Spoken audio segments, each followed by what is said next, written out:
નમસ્કાર સનાતની પરિવાર, આધ્યાત્મની દુનિયામાં આપ સર્વેનું ખૂબ ખૂબ સ્વાગત છે. મિત્રો, આજે આપણે જોઈશું ચોથા અધ્યાયનો સાર.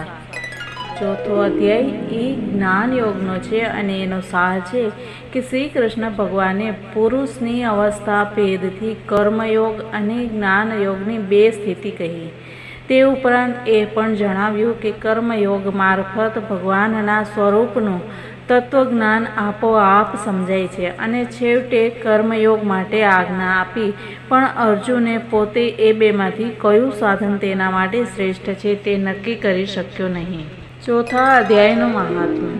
શ્રી શંકર ભગવાને પાર્વતીજીને અને શ્રી વિષ્ણુ ભગવાને લક્ષ્મીજીને ચોથા અધ્યાયનું મહાત્મ્ય આ મુજબ કહ્યું.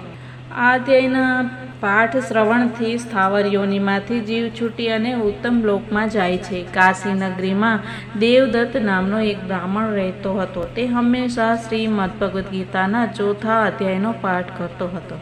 એક વખત તે મહા મહિનામાં વેદ વ્યાસજીના દર્શન માટે ગંગા પાર કરી અને રામનગરમાં ગયો અને ત્યાં એક કૂવાના પાણીથી સ્નાન કરી સંધ્યા પૂજન કર્યું. તે કૂવાની પાસે બે બોરના ઝાડ હતા. તે ઝાડ નીચે બેસી તેણે શ્રીમદ્ ભગવદ્ ગીતાના ચોથા અધ્યાયનો પાઠ કર્યો અને ભોજન બાદ આરામ કરી અને પોતાના સ્થાને ચાલ્યો ગયો. પણ આ બ્રાહ્મણના ગયા પછી તે બોરના ઝાડ નીચે પડી ગયા અને વૃક્ષ યોનિમાંથી છૂટી અને કાશીના એક બ્રાહ્મણના ઘરમાં મનુષ્ય યોનિમાં કન્યા રૂપે જન્મ્યા.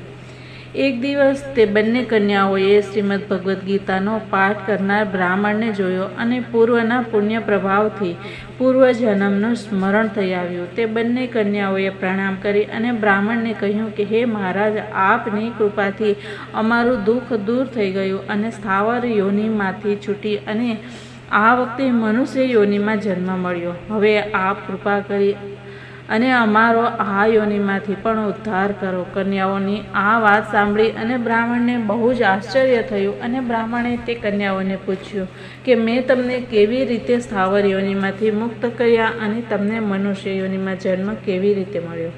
આ બધી વાત મને કહો. કન્યાઓએ કહ્યું કે હે મહારાજ, આપે શ્રીમદ્ ભગવદ્ ગીતાના ચોથા અધ્યાયનો પાઠ કર્યો હતો.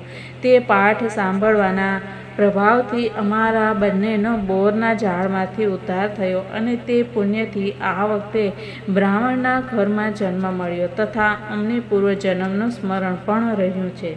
પહેલાંના પૂર્વજન્મમાં અમે બંને અપ્સરાઓ હતી. ગોદાવરી નદીના તટ ઉપર છિન્નપાપ નામની જગ્યાએ સત્યતપા નામના ઋષિ તપ કરતા હતા. તેના તપથી પોતાનું ઇન્દ્રપદ છીનવાઈ જશે તેવા ભયથી ઇન્દ્રએ અમને બંનેને ઋષિના તપનો ભંગ કરવા આજ્ઞા કરી. અમે બંનેએ ઇન્દ્રની આજ્ઞાથી સત્યતપા મહર્ષિના આશ્રમની પાસે જઈ અને ઢોલ વગેરે વાજા, મનોહર ગાયન, હાવભાવ વગેરે યુક્તિ કરી અને મહર્ષિના તપનું પતન કરાવવા ખૂબ પ્રયત્ન કર્યો.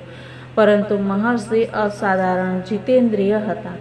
અમારા બધા ઉપાયો નકામા ગયા. મહર્ષિએ ધ્યાન ભંગ થતાં અમને બંનેને શાપ આપ્યો કે તમે બંને બોરના ઝાડ થાઓ.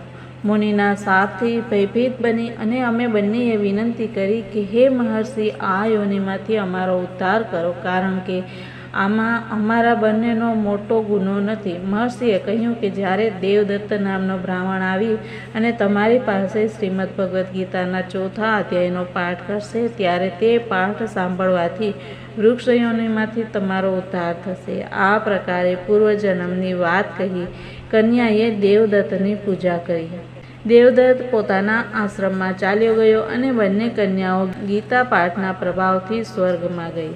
ઇતિ શ્રીમદ્ ભગવદ્ ગીતાના ચોથા અધ્યાયનું મહાત્મ્ય સમાપ્ત. આવતીકાલે જોશું 5મો અધ્યાય. ત્યાં સુધી બધાને જય શ્રી કૃષ્ણ. રાધે રાધે. ભારત માતાની જય.